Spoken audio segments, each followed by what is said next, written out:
Welcome to the Daily Space Weather, folks. I'm your host, smAsho. And we see, first of all, we're looking at the sun here, as we do most days around this time. And we're seeing those sunspots have all evaporated, so they've all closed up. We see no umbrae at this time. We'll see at the end of the video whether any have reformed or any new ones have showed up. And we're seeing a very low solar wind density, and we've got a bunch of other stuff to cover, so let's get to it quick. Here's the view on HelioViewer of 171 angstroms, and there are the fields. And believe it or not, there are no umbrae left.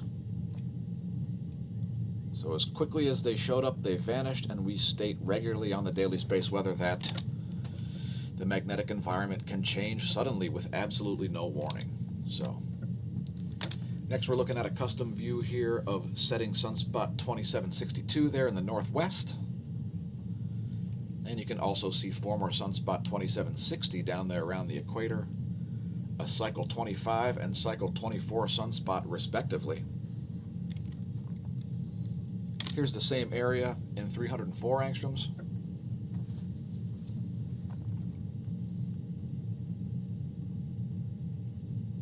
And there is a bunch of filamentary ionized helium there as visible in this wavelength.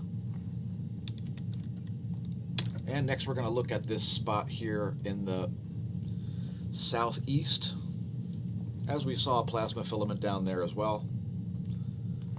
We don't see anything like coronal mass ejections going on today. And man, we've got a lot of stuff to cover. I better keep moving here. Now let's take a moment to allow folks to press like and subscribe. Did you watch our video from yesterday where we talk about how I'm sherbet gender? Yeah, I'm sherbet gender, folks. If you want to hear about what sherbet gender is, you got to watch yesterday's video. Or perhaps watch the Diamond Anvil, Too Hard to Smash. It was the best one we've done yet, in my opinion. Great visuals. Also, check us out on BitChute, as there's going to be more and more exclusive content. Perhaps we'll make an exclusive today over on BitChute. And let's talk about the mission. Number one on the mission is to assist, study, and report on the ongoing formation of a unified theory of physics. So shout out Eugene Bagashov, and we'll talk more about that in a minute. Now, do you follow me on Instagram? Well, perhaps not just to follow the hashtag MummifyBernie, but to see brilliant science graphics like this one here. Or, better yet, images of hope and rainbows. So there's one from yesterday. Here's another one in a different location. And I tried to saturate that one out a little bit better. It was pretty hard to see, but cheers. And the point is, have hope, folks. And again, follow me on Instagram. You'll see a lot of exclusive content there, as it's another good platform, despite my not being a fan of Facebook by any means. And our regular viewers here who've been here for a while are well aware of it. Please leave a comment if you remember the 12 days of censorship. Or was it the 12 days of Facebook? I can't remember. Yes, we write Christmas carols about censorship. It's true. It's true. And here's the view in 94 angstroms here. There was a solar flare in that 48-hour view there. I believe it came out of former sunspot 2760, a small B-class X-ray flare there.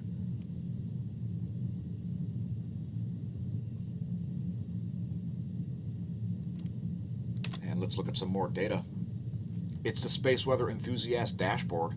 I'm not here for any particular reason, just to show you folks that this is yet another spot to get a whole bunch of information about the sun and the solar wind and so forth, all in one spot, the Space Weather Enthusiast dashboard. It will show you the LASCO C3, for instance, which is showing Venus as it swings around the far side.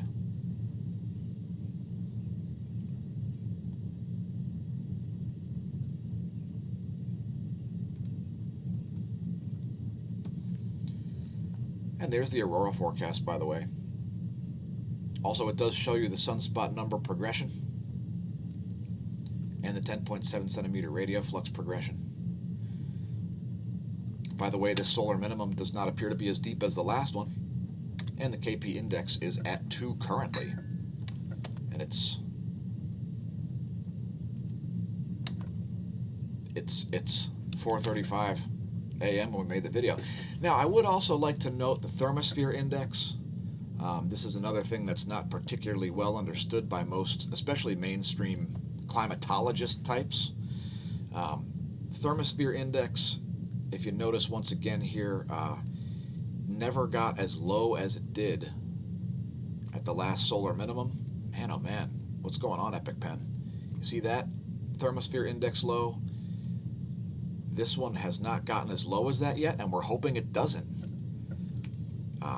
For various reasons that I won't get into at this time. If you want to look up the Thermosphere Index, it is located on spaceweather.com. They have some tsunami maps here for a tsunami that occurred back in 2011 for some reason. And the 10.7 centimeter radio flux is currently at 70 solar flux units. I would also note the solar polar field strength has not been updated on solon.info for quite a while. And we're expecting to see these both rising up here. And no forecast from me there. Next, we're looking at locations of things like planets and in the solar system.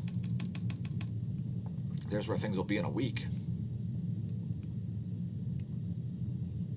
And boy, that certainly does look like Mercury on the LASCO C3, considering Venus would be located to the left of the Sun from the Earth's perspective. What say you, viewers, who have identified that object as Venus for about a week? All right, next we're looking at a star chart here. It's in-the-sky.org. And again, if you've got a low horizon, you should be able to see Jupiter, Mars, and Saturn before the sunrise. And it should be quite the spectacle. Don't make a testicle of yourself and view the spectacle. Don't view the testicle. That's nothing to look at. And just a quick note about Deneb, otherwise known as Cygnus X3. Well, it's weird, and we're going to talk about it briefly. Are you familiar with stellar jets? So here's an animation of a stellar jet. Now, all stars have stellar jets. Galactic cores tend to have stellar jets. And just because you can't see one doesn't mean that there isn't one there. One of the things is, if you're viewing this from this location, in this sort of a direction, right? If you're viewing from here,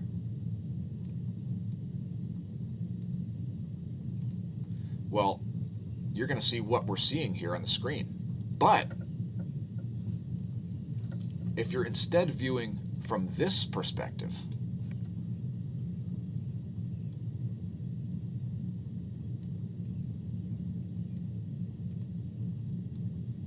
it's going to look totally different, because in space, perspective is everything. So let me just switch to my OBS here for a quick second. You can see this object.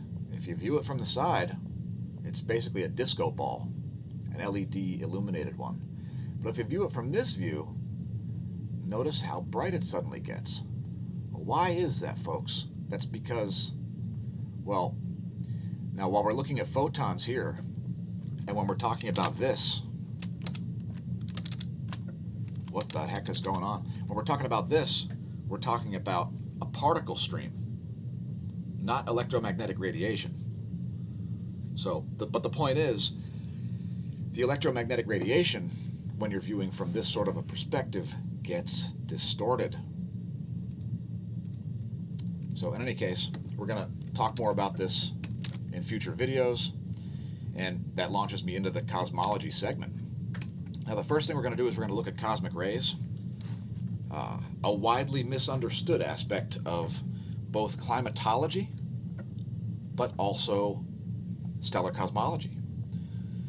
And let's just say Deneb is probably the only known cosmic ray point source. It's a supermassive X-ray binary, eclipsing binary. People call it a blazar, a quark star. There's all kinds of crazy theories about Deneb, Cygnus X3. And without further ado, let's look at cosmic rays. There are the neutron monitors at Apatity and Barentsburg. And they're both slightly down on the past 30 days. Next, we'll see if Athens is sending data yet. Please, let's hope Athens is opened back up. And Athens is back to sending data, so cheers. Good to see that that they've recovered from the pandemic there. Athens back to sending data now. There's the Athens neutron monitor. And it's looking pretty flat in the past 30. Let's check out Mexico City, who's been running the whole time, by the way. Mexico City never shut down. There's Mexico City, pretty flat over the past 30. And this is one of the ones where you can look at old data, by the way, to see that the last solar minimum had higher cosmic ray flux than this one. Let's check Moscow. Are they back to work in Moscow? And no, they're not. They're still showing data from March. Lastly, Oulu, Finland, and DOMC Antarctica should be good to go. There's Oulu, Finland. Slight downtick over the past 30 days at Oulu. Here's DOMC Antarctica. Similar story there. DOMB Antarctica still not sending data. If you want to look at it yourself, don't take our word for it. Look up the Network of Cosmic Ray Stations.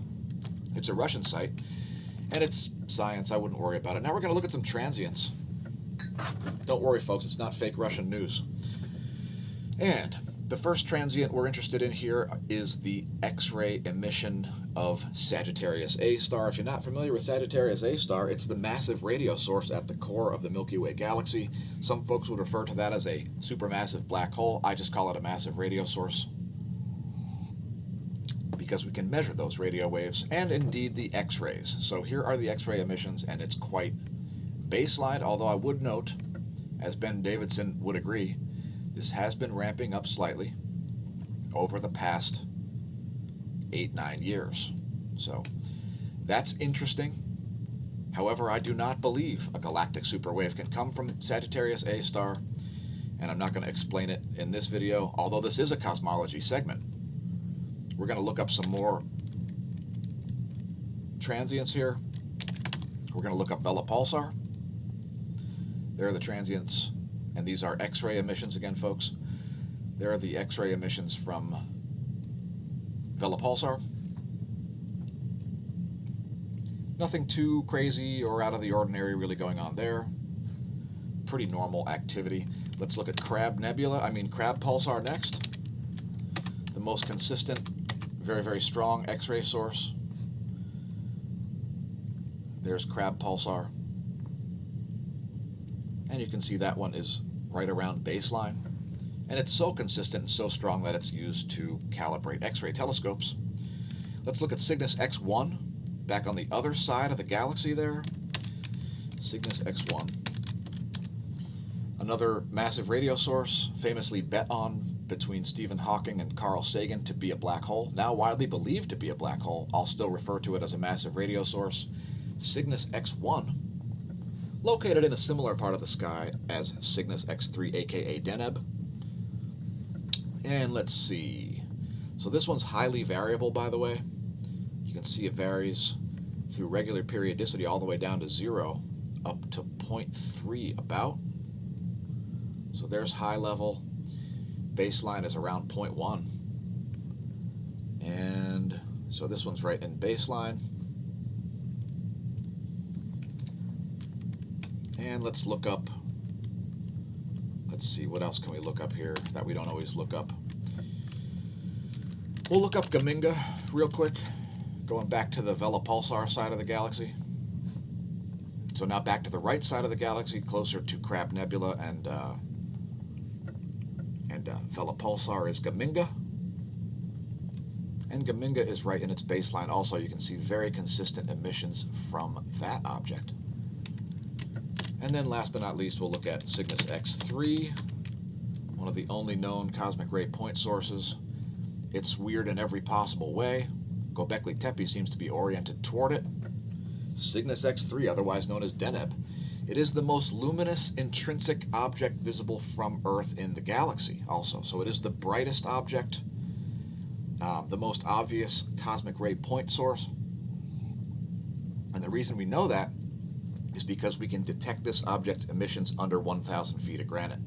So if you live in the northern hemisphere, this thing has been sending particles through your brain throughout your entire life as it circles the celestial pole and eventually in the precessional cycle becomes the celestial pole. Massive X-ray binary Cygnus X3. Now you can see this is just coming off of its quiescent state here. In fact, in the past couple days we saw some maxed out. That's about the highest it ever gets. Although I would note that the highest emissions that have ever come out of it were back here around 2009. So we see this coming out of its quiescent state, and watch on what it does here, as this is probably one of the most important objects in the entire galaxy in terms of the Earth-Sun system, and its inputs on solar activity are currently being considered. So now you can see its baseline is right around here, around 0.03. And most of its emissions right now are in that range, but it does regularly and usually go up to more of a, during its active phases, more like 0.05. So perhaps this thing is moving into its full activity state. It does occasionally drop straight back down when it reaches its baseline levels. Cygnus X3, if you don't know about it, check out smAsho.com/forum. There's a whole thread on it in the Cosmology forum. Let's talk about the variability of stars. Now, the sun, like this other star, has a poloidal field that comes out of the pole like this. If you're looking down at it, it looks very bright and it looks like a donut. If you're looking at the side, the sun would look like it does from Earth.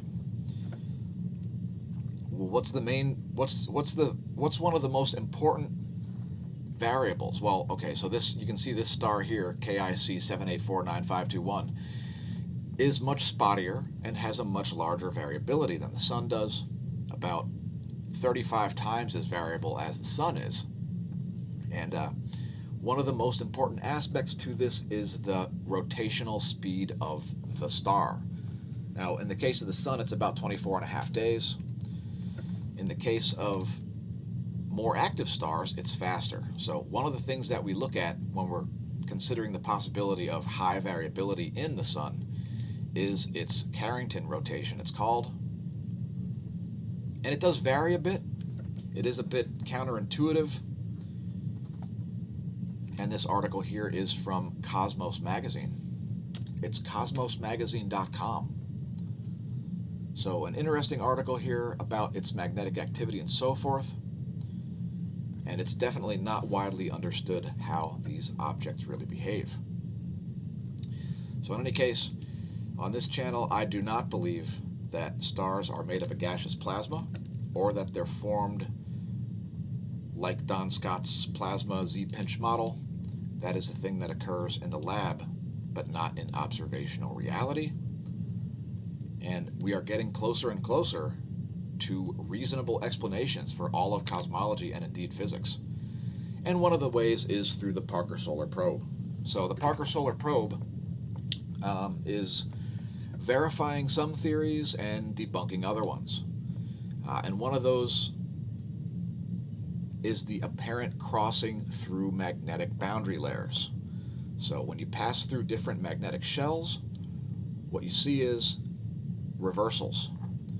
So as the Parker Solar Probe moves through these different areas, they see reversals of the solar wind, probably an indication of the material escaping through magnetic shells. You've got one shell here, you've got one shell here, which tends to be in the opposite polarity. One is essentially this direction, one is essentially this direction, and then there's another one, and then there's another one, and then there's one that you live on, and that totally affects the way that coronal mass ejections happen, not to mention the plain old solar wind. As it passes out of magnetic boundary layers, it receives these magnetic switchbacks. And that is a good indicator that magnetic fields run the solar activity and are associated with the solar wind. And we're not going to talk about liquid metallic hydrogen chemical reactions, but electron availability is required for all of this stuff to happen. Now let's talk about galactic jets. So this video here is a zoom in on galaxy M87. And I believe this is a widely misunderstood aspect of science also right here. So you can see as you zoom into M87, now this blue that we're including here, this is the Chandra X-ray images. And you can see the X-ray emissions are completely different than where the jets are located, which you'll see in a minute as we zoom in a little farther here. And now you can see an image that people are more familiar with regarding M87 because it's very famous for being the first image of a, quote, black hole, end quote, or, as I would say, a massive radio source. Now let's get a little closer here so I can do a little drawing on the jet. So now you can see from the perspective of where we are located, this jet is not, we're not directly in the jet. If we were directly in the jet,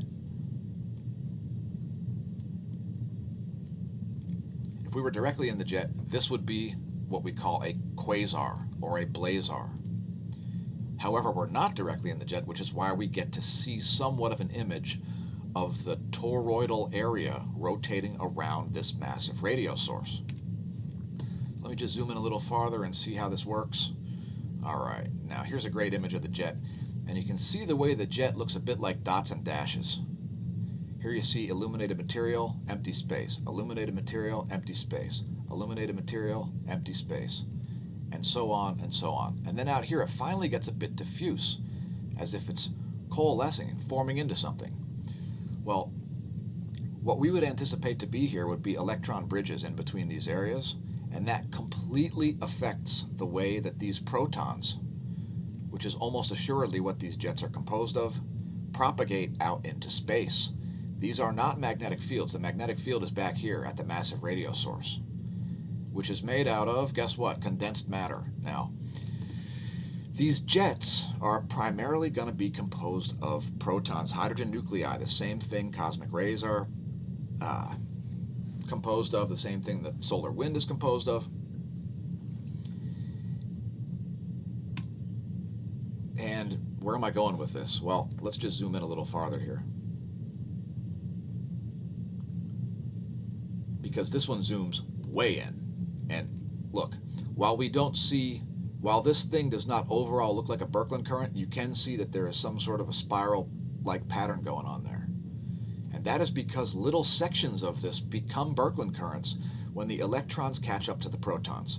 So if there are electrons accelerated through here, catching up with these protons in this dusty cloud, when they catch up to it, you're going to have all kinds of weird convective forces. You're going to have Markland convection there, but not on the intergalactic scale. And this, overall, is not a Birkeland current on the overall galactic scale. If it were, it would behave completely differently, but it doesn't. And as we zoom in farther, and I'm going to shout out to Eugene Bagashoff once again. By the way, follow his channel. It's Eugene the Philosopher on YouTube. So check that out. And now, what we're seeing here as we get closer and closer is likely chemical separation. Do you see a spiral in here? Do you see a spiral in that area? I don't see a spiral. I do see likely Markland convection, though, in this small area. And I would expect to see Markland convection in the sun's poles also. Sadly, the ESA's solar orbiter will not get very far up off the ecliptic to really be in those fields, but it might not survive going through those fields anyway. So the point is, I believe Eugene's disagreement with me regarding Markland convection is the fact that it does, we do see it, we just don't see it in the large scale. We don't see it in between stars and planets. We don't see it in between galaxies and stars. We don't see it between planets or anything like that. Let's zoom in even farther here, as this one comes way in.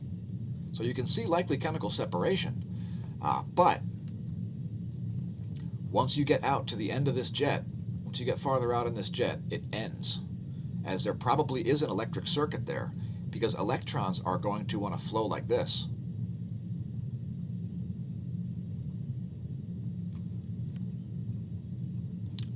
Because electrons don't just hang out in space, folks. They really want to bind to something like a hydrogen nucleus.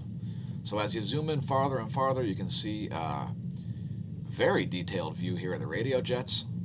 And this is by far the best view I've ever seen. I was not even aware that this is out here. And this probably is all Markland convection in here. We probably do indeed have heavier elements inside there. And there's probably chemical synthesis happening on an epic scale, where there's probably significant amounts of heavy elements being created in that area. So, again, we don't see Markland convection in the jet as a whole, but we see the thing that people refer to as a whole probably producing some sort of electrical effects, as this is a contiguous area. This is all plasma. This whole area, it's all plasma. And it's not magic, it's orienting to the magnetic fields coming out of that massive radio source. All right, let's move on here, as this is getting pretty long. We've got a lot more data to cover, such as the GOES X-ray flux. And we saw, what the heck is going on? And we did see some more X-ray flares, a mid-level B flare there, like a B5, B3 maybe, something like that. But since then, everything looks like it's calmed down, and we don't see any kind of proton events, no surprise there. What we do see is, very weak solar wind. So it's just dropped off a cliff while I was doing the show prep, actually, all the way down to 0.4 protons per cubic centimeter, and now up to about 2.6, so very low.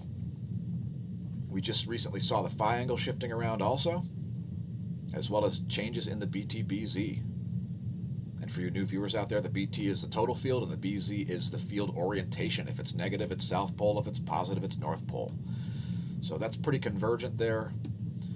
And yeah, we're seeing a bit of a weakening going on as all those sunspots have evaporated. And we're going to show you the magnetosphere movies in terms of density today. And you're going to see the density puff out here. And that's low density, by the way, folks. Low density shown in white, high density shown in blue. And you can see where the bow shock is modeled to be located, where you see that dense arc of plasma out toward the sun. Or I should say, field density. I'm sorry, plasma density, yes.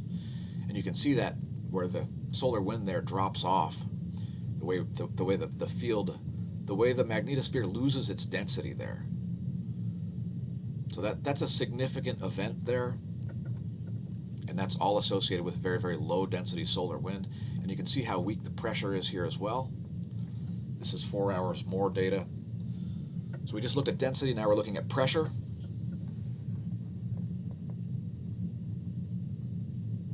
And this should fall off a cliff at the end and then pop back up.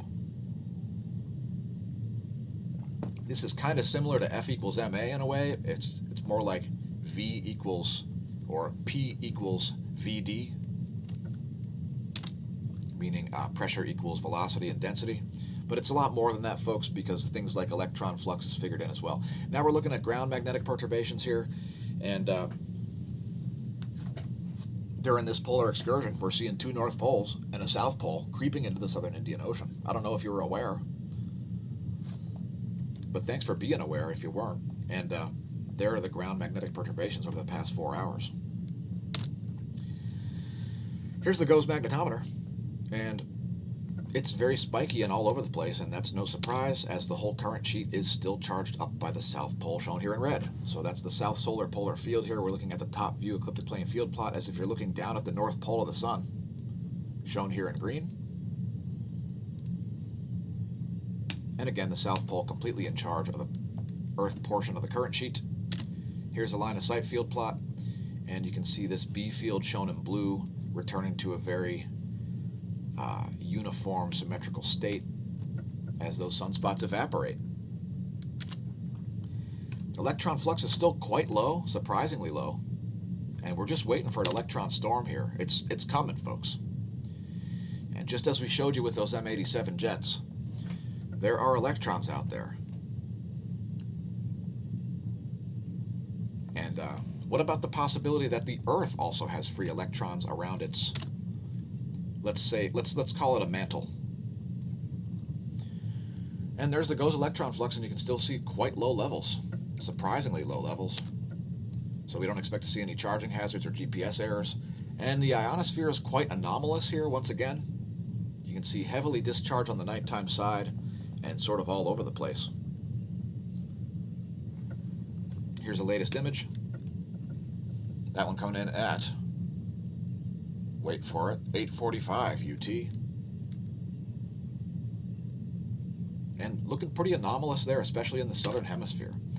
Next, we'll look at the pressure cells on windy.com. It's the GFS forecast. By the way, Windy's got a great mobile app. It's windy.com. Download their mobile app for your smartphone if you like. It could save your bacon. And speaking of saving your bacon, save your bacon, because we're having problems processing meat in the U.S. It's not the production, it's the processing that's causing all of the problems. And that's all caused by government lockdowns. Anyway, there's where pressure cells will be tomorrow at this time. Next, the earthquake rundown. And we see a bunch of deep quakes here. Starting out nearly 24 hours ago, we see a 4.4 at nearly 400 kilometers around the deep quake capital of the world, Fiji. Now, I'd like to go to American Samoa for New Year's Eve, as it's one of the farthest west places you could possibly view New Year's Eve. In other words, I want to procrastinate on New Year's Eve and go to Samoa. Oh, there's a quake in Bulgaria. You don't see that every day. And just scrolling up the list, there's a 4.2 deep quake at Mariana Islands, 294 kilometers. Here's another deep quake at Afghanistan. And we've seen a spout of deep quakes there, lots. Another deep quake at Fiji, nearly 500 kilometers. Another deep quake at Fiji, over 600 kilometers and a 4.5 magnitude. If that happened at the surface, it would be like a 6 magnitude. Here's a 4.5 magnitude at 525 kilometers. And I believe that's the largest quake of the past 24. It's a 5.0 at Iran. Another deep quake at Mariana Islands. And a small deep quake at southern Alaska. Another deep quake at Fiji, 569 kilometers. So a major deep quake event, folks. Deep quake at Dominica. And there's a pretty large one out in the shallow part of the Aleutian Islands there. A 4.5 magnitude at 152 kilometers depth. Let's check out volcanoes before we talk about sulfur. Today, May 2nd, we see Kluchevskoye on the Kamchatka Peninsula exploding, producing an 18,000-foot plume. Mount Aso, flight level 6,000. Sakurajima, flight level 9,000. Semaru, flight level 13,000. Popocatépetl's ash has dissipated. Sangay, flight level 19,000 as it and Revenador both explode. 15,000-foot plume at Revenador. Sabancaya, sporadic puff emissions. Don't pole vault the caldera there or at Nevados de Chilean, as it's still producing sporadic weak volcanic ash emissions.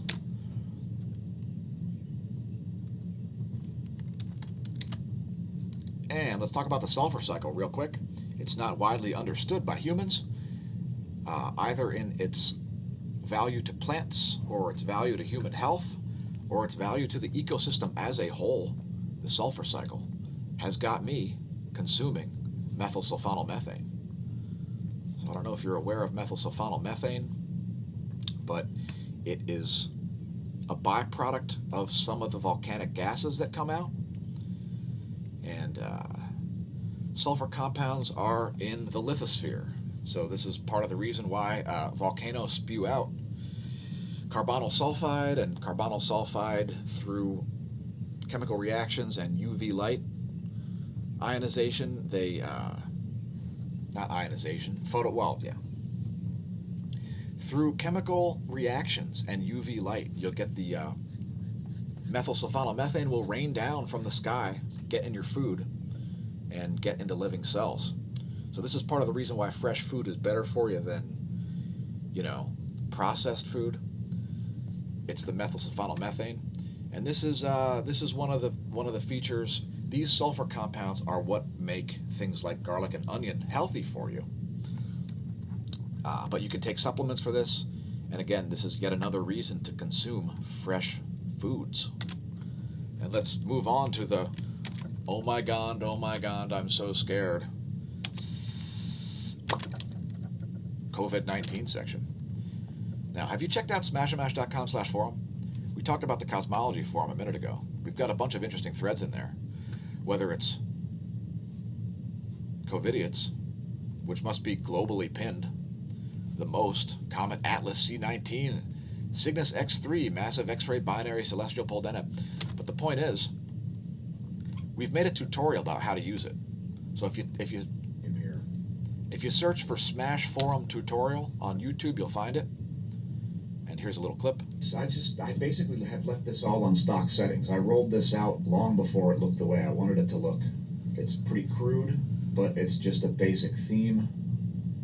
And we've got over 5,000 views and about 70 more logged in since that video was made. So check out the video about the tutorial, and we've put up a new playlist now just today, tutorials. It's on YouTube. It's also on BitChute if you prefer to watch there, bitchute.com/smashomash. Now, Governor Tom Wolf, Pennsylvania's leading covidiot, really enjoys imposing lockdowns which are completely ineffective except at crippling the economy and indeed citizens. Here's the latest covidiocy from Governor Tom Wolf, a hack who knows less about infectious diseases than cyanobacteria, and if you're wondering what that is, it's blue-green algae. Know about astrophysics. 24 counties will partially reopen May 8th for some reason, and he has no right to close any of those businesses in the first place, and he's getting sued from various angles, and he might be getting sued by me too. It could just be a matter of time. So here's a bunch of more data about Pennsylvania, and please feel free to update the forum with information about your state if you like, as we've got nextdoor.com people and all kinds of different people from various areas. Here are the stats. If you're wondering where I live, it's in Lehigh County. So 2,850 cases there, yada, yada, yada. And the Supreme Court has not decided to dismiss out of hand claims against Governor Wolf. So the state Supreme Court shut it down, but the U.S. Supreme Court didn't shut it down. So this should be interesting, as this is an interesting constitutional argument. So we'll be interested to see what happens with that. By the way, don't vote for Danny DeVito, who's running for Pennsylvania. I think he's running for Pennsylvania House of Representatives. Yeah, he's a Bernie Sanders supporter. So instead, follow the hashtag #MummifyBernie and check out all the memes on Facebook and Instagram and Minds.com. And check out the meridional jet stream flow. It is whoa, whoa, whoa, all over the place. And it looks like they're going to get some warm weather in southern UK. Here are the eastern jets. Looking a little more normal, although doubled, tripled, and quadrupled up in the north. Here are the water vapor maps for Africa and Europe as we move into value-added services. Here are the water vapor maps for Asia and Australia, the Far East and Oceania, as I usually refer to them. And hey, son, you're covering up. There we go. Thank you.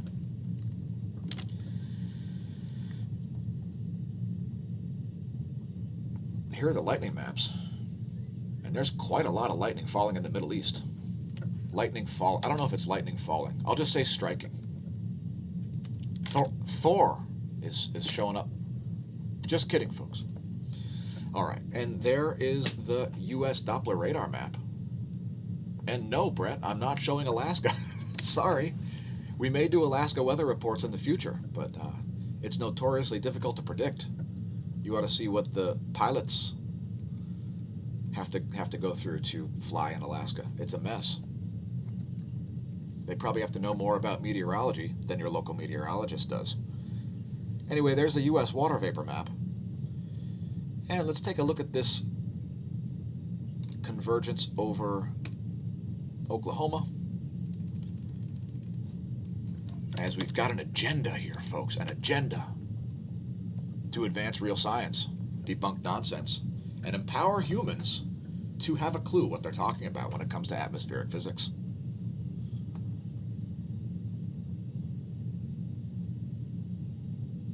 Anyway, if you're flying a plane across, like in this kind of a path, expect some turbulence. Impress your friends. Freak out your foes by forecasting turbulence. And hey, Smash Team, thanks for tuning in. Thanks to our patrons. Thanks to Mr. Moriello. Have you watched the latest episode of the Diamond Anvil, episode 4, Too Hard to Smash? It's a good one. And by the way, I made the episode 4 like that because Diamond's theories hold water, unlike a lot of theories out there on the internet. Thanks to our subscribe stars and to our patrons for being the true source of funding for the content. And let's take 3 more little views of the sun to show you 0 sunspots. So you can see there's where 2760 used to be, no ombre. Here's where 2762 may still be a sunspot, but it's now setting. So we are back to a sunspot number of 0. And you can see 0 dark ombre on the image. Here's the colorized magnetogram, places to keep an eye on. And when I say eye on, the pun is intentional. Are that region there? And that's pretty much it. So back to 0 sunspots, folks. Solar minimum conditions. Let's break out the 131 angstroms, a crowd favorite, with its lovely aqua color tones. Remember, we did stream this live on twitch.tv/smAshomash, so you should totally subscribe over there. You'll be able to see what we're talking about long before everybody else. Look for more exclusive content to be on all of our social media. All the links are below the video. Thanks for tuning in. Remember, stare at the sun. Don't stare at me because I could vanish at any moment. And when you stare at the sun, don't drink. But if you do drink, don't drive. And I'm sure the government will be driving you to drink with their ineffective, idiotic laws to try to avoid litigation. Anyway, since it'll never be now again, may the solar wind be at your back and the covidiocy absent from our galaxy. I heard M31, the Andromeda Galaxy, is lovely this time of year. And, look on the bright side. In a few 100 million years, we'll all be back together again.